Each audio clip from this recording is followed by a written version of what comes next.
Então, na aula passada nós vimos basicamente isso aqui. Eu, inclusive, fiquei de mandar para vocês um arquivinho onde eu obtenho essa expressão aqui diretamente a partir do circuito filamentar mesmo, sem fazer através dessa substituição aqui. Bom, observe que isso aqui, então, é o potencial magnético vetorial associado ao termo de dipolo da expansão em multipolos. Esse termo de dipolo é o primeiro termo na expansão em multipolos. Enquanto na eletrostática nós tínhamos o primeiro termo como sendo de carga total, que nos permite, assim, em primeira aproximação, tratar o campo de uma distribuição de cargas, uma aproximação coulombiana, desde que nós estejamos suficientemente distantes, né? Se eu tenho uma distribuição de cargas aqui nada pontual, por exemplo, esse pincel está carregado. Tritei no cabelo, carreguei o pincel. A distribuição de cargas aqui é totalmente irregular e provavelmente não é zero. Se eu for calcular o campo que isso produz aqui num ponto próximo, obviamente eu não posso usar só o primeiro termo da expansão. Mas se eu for calcular o campo num ponto um pouco mais distante, digamos ali na porta da sala, uns 10 metros já dá para calcular usando o primeiro termo da aproximação, né, que seria o de monopolo. Eu posso considerar que isso aqui seria uma carga pontual, toda a carga concentrada num ponto. Qual ponto? Tanto faz, né? Porque está longe o suficiente, então não vai ter muita diferença se eu pegar o centro da distribuição ou pegar aqui um ponto da periferia para considerar como o ponto onde a carga está concentrada. Lógico que no centro é melhor, mas não faz tanta diferença assim, porque o ponto está muito distante e a aproximação é razoável. A mesma coisa aqui. Se eu tenho uma distribuição de correntes limitada a uma certa região do espaço, qualquer que seja a natureza dela, e eu quero calcular o campo num ponto distante, geralmente, a primeira contribuição, não nula, é a do dipolo e ela já é suficiente. Se for num ponto próximo à distribuição, aí, obviamente, eu tenho que melhorar um pouco a aproximação. Não basta só o primeiro termo. Eu vou querer todos os termos. Exemplo prático. Eu quero calcular o campo gerado por uma espira circular de corrente. Vocês faziam isso lá em Física 3, mas só calculavam o campo num ponto do eixo de simetria da espira. Fora disso, vocês não tinham matemática suficiente para calcular. Agora nós temos. Longe da espira, eu posso aproximá-la como um dipolo. Então lá na porta, a uma distância 100 vezes maior que o raio da espira, isso aqui para mim é um dipolo minúsculo. O raio A é muito pequeno comparado com a distância em relação a qual eu quero calcular esse campo, eu posso usar a aproximação de dipolo. E se o momento de dipolo magnético for zero? Nesse exemplo da espira poderia acontecer se eu tivesse duas espiras, uma aqui e outra próxima embaixo. Essa percorrida por corrente nesse sentido e essa percorrida por corrente no sentido oposto. O momento magnético de uma daria para cima, o momento magnético de outra daria para baixo. O momento de dipolo magnético total dá zero. Então, se eu quero calcular o campo muito longe, eu tenho que partir para o próximo termo da expansão, que é o termo de quadrupolo. E assim por diante. Exatamente da maneira como nós fizemos no caso da eletrostática. Vamos dar um pouquinho mais de atenção para o termo de dipolo, que é o mais importante de todos, porque não existe termo de monopolo. Aliás, isso implica que, quando nós formos resolver a equação de Laplace e escrevermos a solução da equação de Laplace como uma série infinita, eu não preciso nem começar do termo n igual a zero. Não tem termo n igual a zero. O termo n igual a zero é o termo de monopolo. Já começo direto pelo termo n igual a 1, que é o termo de dipolo. Então, finalmente começando a aula de hoje, né? Vamos calcular o campo magnético de um dipolo pontual. Um dipolo. O campo magnético na aproximação de dipolo, considerando só o termo de dipolo. Vou eliminar o índice 2 ali no A. Vamos partir dessa expressão, que dá o potencial associado ao dipolo. Só lembrando que isso aqui supõe que a origem do seu sistema de coordenadas esteja dentro da região do dipolo. Se não estiver fora, se o dipolo estiver fora da origem, você tem que trocar o R por R menos R', onde R' seria o vetor posição da origem do dipolo. Como sempre, como nós fazemos também com o dipolo elétrico. O campo B desse dipolo vai ser dado pelo rotacional desse potencial. Ou seja, M0 sobre 4π rotacional de M vetorial de R sobre o módulo de R ao cubo. Eu posso escrever isso assim, menos M0 sobre 4π rotacional de M vetorial do gradiente de 1 sobre R. Não precisa parênteses aqui não, mas eu vou colocar. O R sobre R ao cubo é menos o gradiente de 1 sobre R. O gradiente de 1 sobre R é menos R sobre R ao cubo. R vetor sobre R ao cubo, ou menos R chapéu sobre R ao quadrado.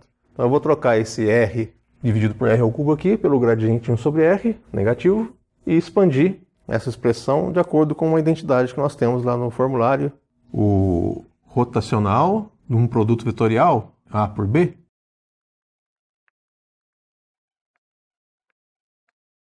então, usando essa identidade aqui, onde o A vou escolher como o m e o b como o gradiente de 1 sobre r, olha, eu nem preciso dizer, né, mas obviamente a e b são vetores quaisquer, não tem nada a ver com o potencial vetor e o campo magnético, tá?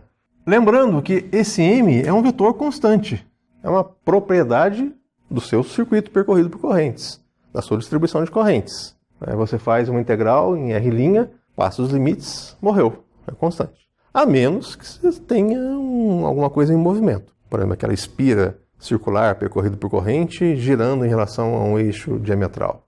Mas não se preocupem, isso não é problema para nós agora. Vai ser um problema para nós em Eletro 2. Porque nessa situação, os campos que ela gera vão ser variantes no tempo e vai gerar radiação. Nós estamos lidando com situação estática, ou pelo menos estacionária, né? Regime permanente das coisas. E, portanto, qualquer derivada aplicada a esse vetor dá zero. De modo que esse termo aqui, com A igual a M, vai dar zero. E esse termo aqui, eu tenho um nabla aplicado ao M, qualquer derivada aplicada ao M dá zero. Então esse termo aqui também vai zerar. Ou seja, o meu rotacional que eu tenho ali, rotacional de M vetorial do gradiente de 1 sobre R, vai ser, ficou esse termo aqui, divergente de B, que é o gradiente de 1 sobre R, vezes o M, mais A, que é o M, escalar nabla, aplicado ao B, que é o gradiente de 1 sobre R. Esse termo aqui vai dar uma função delta, divergente do gradiente de 1 sobre R, Laplaciano de 1 sobre R, que é 4π delta de R.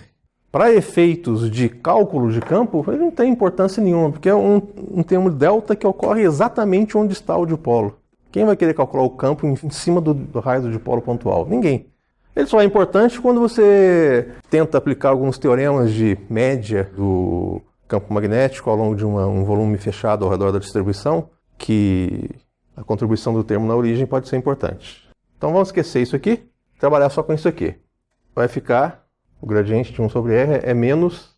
eu tinha o nabla assim, desculpe.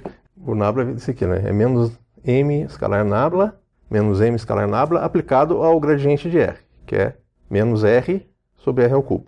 Agora, essa expressão aqui a gente tem que fazer com cuidado, né? Não é o nabla que está diretamente aplicado a isso aqui, porque isso nem teria sentido. É o produto escalar do M pelo nabla, e o resultado disso, que é um operador escalar, está aplicado àquele vetor R sobre R3. Então vamos fazer isso com cuidado. M é um vetor que tem componentes, em geral, x, y e z. Eu vou usar a notação indicial para fazer isso. Então esse M aqui, suponha que seja um vetor MI, xi chapéu. Lembrando que índice repetido subentende que está somando de 1 a 3. E o nabla também posso escrever na forma vetorial, em componentes cartesianas, como xj chapéu, derivada em relação a xj. R é um vetor semelhante a esse, só que as componentes são as coordenadas xi chapéu. Vou fazer esse termo aqui primeiro, depois eu faço o resto. Isso está multiplicado escalarmente com isso. Então eu vou ter aqui um produto escalar do xi por xj chapéu, são versores do sistema de coordenadas cartesianas. Isso dá zero se o i for diferente de j. Por exemplo, x chapéu escalar de y chapéu dá zero. Só não dá zero se o y for igual a j. Por exemplo, x chapéu escalar de x chapéu dá 1 se o y for igual a j. Então isso aqui é delta ij. Mi derivada em relação a xj, delta ij. Contrai os índices, fica mi derivada em relação a xi. Isso, eu não preciso mais parênteses aqui, aplicado a R sobre R3. Esse vetor R no numerador eu vou escrever usando a notação indicial. xj chapéu. Agora eu posso usar o índice j de novo, né, que eu já descartei ele aqui. Dividido por R ao cubo. Depois eu trabalho esse R aí. Bom, isso é derivada de um produto. Produto de xj chapéu por R elevado a menos 3. O xj chapéu é um versor constante, posso tirar fora da derivada. Então ficaria xj chapéu, mi, derivada de xj sobre R3. Isso dá 1 sobre R3, o primeiro, vezes a derivada do segundo. A derivada em relação ao xi do xj. Se o i não for igual a j, isso dá zero. Então é o delta ij. Derivada de y em relação a x dá zero. Derivada de x em relação a x dá 1.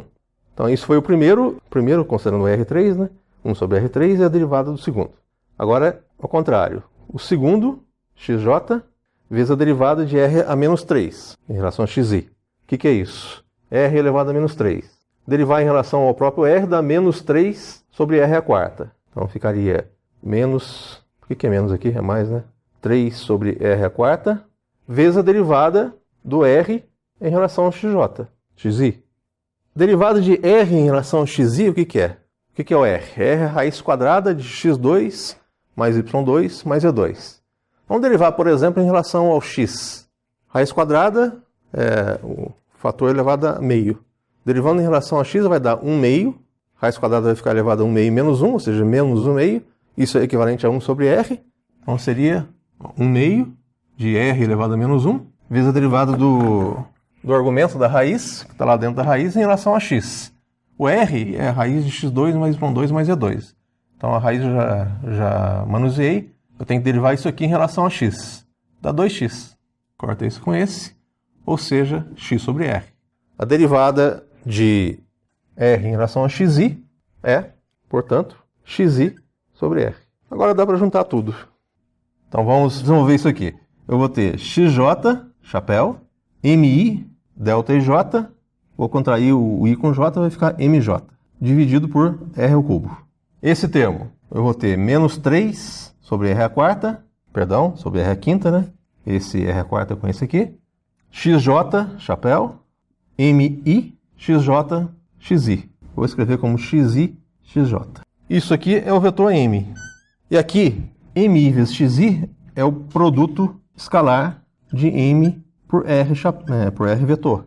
Enquanto que xj chapéu, xj é o vetor r.